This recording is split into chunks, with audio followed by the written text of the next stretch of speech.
अस्सलाम वालेकुम स्टूडेंट्स, आज हम बात करने वाले हैं एक्टिव एंड पैसिव वॉइस के बारे में। सिंपली सबसे पहले हम इसका कॉन्सेप्ट समझेंगे, उसके बाद एक छोटी सी ट्रिक है जिसके बाद इजीली आप इन पर ग्रिप हासिल कर लेंगे। तो फर्स्ट ऑफ ऑल यहाँ पे हम देख रहे हैं कि वर्ब्स की 2 फॉर्म है जिनको हम वॉइस कहते हैं, active and passive voice. Then okay, so active voice जो है ये नॉर्मल हमारी वॉइस होती है। ये एक ऐसी वॉइस है जो कि हम लोग अपनी ज़िंदगी में बहुत ज़्यादा यूज़ करते हैं। जैसे मैं आपसे बात कर रही हूँ, मैं आपको पढ़ा रही हूँ, आप पढ़ रहे हैं, ये सिंपल है, ठीक है। ये हमारी एक्टिव वॉइस होती हैं और हम लोग इनसे ऑलरेडी फेमिलियर हैं, हम अपनी ज़िंदगियों में यही वॉइसेस यूज़ करते हैं।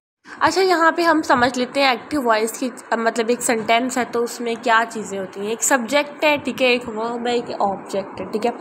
एक जिस चीज़ जो काम कर रहा है ना वो है सब्जेक्ट। जैसे बिल्ली हो गई, कोई जानदार नहीं, कोई आप कह सकते हैं कोई बेजान चीज़ भी हो सकती है। जैसे हम लोग कहें कि ऑटोमेटिक मशीन जो है वो कपड़े धोती है, तो ऑटोमेटिक मशीन जो है वो आपके सब्जेक्ट होगी, ठीक है। और कपड़े धो रही है, कपड़े क्या है, कपड़े ऑब्जेक्ट है, ठीक है। और धोना काम है ना, काम कर रहे हैं, तो वो क्या है, धोना आ जाएगा हमारे वर्ब में, ठीक है। एक और एग्जांपल, ये तो एक हो गई ना नॉन लिविंग थिंग की एग्जांपल। एक लिविंग थिंग की एग्जांपल होगी कि अगर सना कपड़े धोती है, सना क्या, सना सब्जेक्ट है। जैसे वहाँ हम लोगों ने कहा था कि ऑटोमेटिक मशीन है जो कि खुद ब खुद कपड़े धो रही थी। सना खाना पकाती है, पकाना क्या, पकाना आ जाएगा वर्ब में जो काम कर मतलब किया जा रहा है, ठीक है। और क्या चीज़ पका रही है, ऑब्जेक्ट क्या है इस सेंटेंस में, खाना, ठीक हो गया। आई होप कि आपको ये आसानी से समझ आ गई होगी। अच्छा, अब हम देखते हैं पैसिव वॉइस के। पैसिव वॉइस लेस यूजुअल, बात वही रहनी है, जो सेंटेंस वही रहेगा, बस क्या है कि हम लोगों ने थोड़ा उसका बताने का तरीका चेंज कर देना है। जैसे अली साइकिल चलाता है, ये तो हो गया एक्टिव। अब हम इसको पैसिव में कैसे करेंगे कि साइकिल चलाई जाती है अली के ज़रिए। बात वही रही, मतलब चेंज नहीं हुआ, लेकिन क्या हुआ कि बताने का तरीका बदल गया। ओके, अब हम रूल्स देखते हैं। इन रूल्स को ज़रा ध्यान से समझिएगा, ये बहुत इंपॉर्टेंट है। अगर आप ये समझ लेते हैं तो कोई मुश्किल वाली बात ही नहीं है सब। ओके, हमें पता है एक सेंटेंस में सब्जेक्ट होता है, वर्ब होता है और ऑब्जेक्ट होता है। सबसे हम रूल्स में क्या है कि आप सबसे पहले ऑब्जेक्ट यूज़ करेंगे सेंटेंस में, फिर चेंजेस करेंगे जो नेक्स्ट आपको बताई जाएंगी, फिर आप थर्ड फॉर्म लगाएंगे। आंखें बंद करके थर्ड फॉर्म लगा देनी है, कोई फर्स्ट सेकंड का रोला ही नहीं है, ठीक है। नेक्स्ट लास्ट पे आप क्या करेंगे, ऑब्जेक्ट की जगह सब्जेक्ट लगा देंगे। एग्जाम्पल्स को देख के क्लियर हो जाएगा कि ऑब्जेक्ट और सब्जेक्ट किस तरह से चेंज हुए हैं आपस में। सो नेक्स्ट यहाँ पे आ जाती हैं चेंजेस। आपने क्या करना है, वर्ब की फर्स्ट फॉर्म जब सेंटेंस में आ जाएगा डू डज या वर्ब की फर्स्ट फॉर्म। डू डज क्या है, प्रेजेंट इंडेफिनेट में लगता है, फर्स्ट फॉर्म भी लगती है।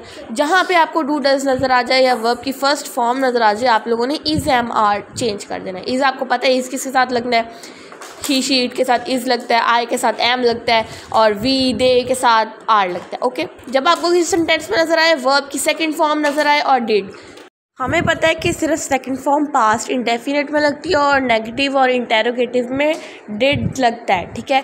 तो हम लोग यहाँ पे वाज और वर्ब में चेंज कर देंगे। नेक्स्ट है हैज़, हैव, हैड। हमें पता है परफेक्ट टेंसेस में लगता है, पास्ट प्रेजेंट परफेक्ट टेंसेस में लगता है। हम लोगों ने हैज़ के साथ, हैव के साथ और हैड के साथ बीन का इजाफा कर देना है, has been, have been, had been.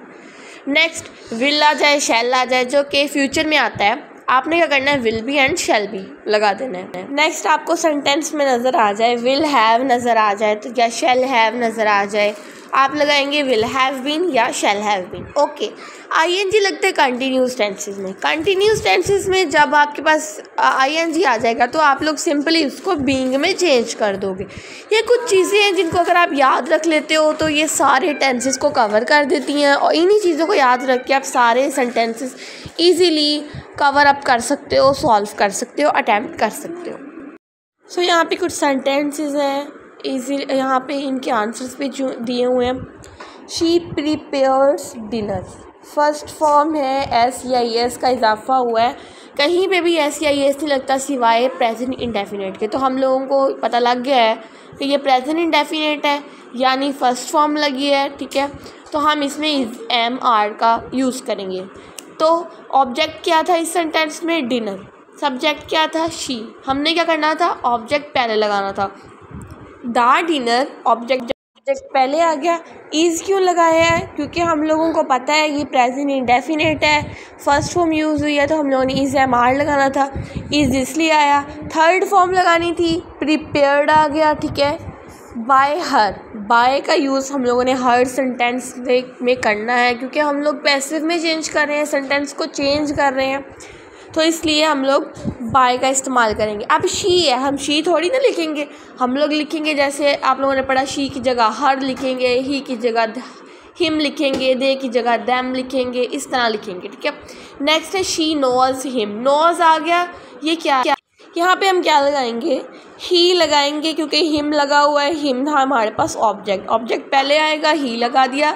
Nose है यहाँ पे फर्स्ट फॉर्म और वही प्रेजेंट इंडेफिनिट है, सिंपल, इज़ लगा दिया, ही के साथ इज़ लगा। हम लोगों ने थर्ड फॉर्म लगानी थी, नो की थर्ड फॉर्म क्या है, नॉन, सेकंड फॉर्म होती है न्यू और थर्ड होती है नॉन। आगे शी था तो हम लोगों ने टू हर लगा दिया, क्योंकि शी की जगह पे हम यहाँ पे शी थोड़ी ना यूज़ करेंगे, हर यूज़ करेंगे। नेक्स्ट है जूस फिल्स द जार, जूस जो है वो जग में भर दिया गया है, द जार ऑब्जेक्ट पहले आ गया, इज़ आएगा, फिल्स फिर ये प्रेजेंट इंडेफिनिट है, इज़ आ गया, फिल्ड आ गया third form with juice, juice के ज़रिए से, ठीक है, जूस से भर दिया गया और सब्जेक्ट एंड पे आ गया। ओके, यहाँ देखिए, they will play cricket, will play cricket, future है, विल आ गया, हमने क्या कहा था, विल के साथ बी लगाएंगे, ओके। तो क्रिकेट ऑब्जेक्ट पहले, cricket will be played third form by them, उनके ज़रिए से। ओके, सो जो नेक्स्ट सेंटेंस है वो है he told me a story, इसको हम उर्दू में समझे तो ये होगा, उसने मुझे एक कहानी सुनाई, ठीक है, सेंटेंस उर्दू में समझे। नेक्स्ट है, इसका पैसिव क्या होगा, सब्जेक्ट क्या लगाएंगे हम, ऑब्जेक्ट के जो है ऑब्जेक्ट पहले लगाना है ना, तो वहाँ स्टोरी पहले आएगा। अच्छा, यहाँ पे क्या रूल यूज़ हुआ था, टोल्ड है सेकंड फॉर्म है, सेकंड फॉर्म जहाँ यूज़ होती थी वहाँ पे वॉज वर्ड लगाते थे, यहाँ वॉज आ गया। टोल्ड तो ऑलरेडी है फॉर्म हमारे पास, थर्ड फॉर्म, ठीक है। टू मी मुझे सुनाई गई, बाय हिम उनके ज़रिए से, ठीक हो गया। यहाँ पे हमारे कुछ सेंटेंसेस जो हैं, जो मुझे लग रहा था कि कवर अप हो जाए, वो मैंने कवर अप कर दी है। नेक्स्ट, होप सो कि आपको सारी समझ आ गई होगी कॉन्सेप्ट के बारे में। रूल्स अगर याद होंगे तो हर चीज़ ही ईजी हो जाएगी। सो अगर वीडियो अच्छी लगी है तो इसको लाइक करें, शेयर करें अपने फ्रेंड्स के साथ और सब्सक्राइब करते जाएं। Thank you so much.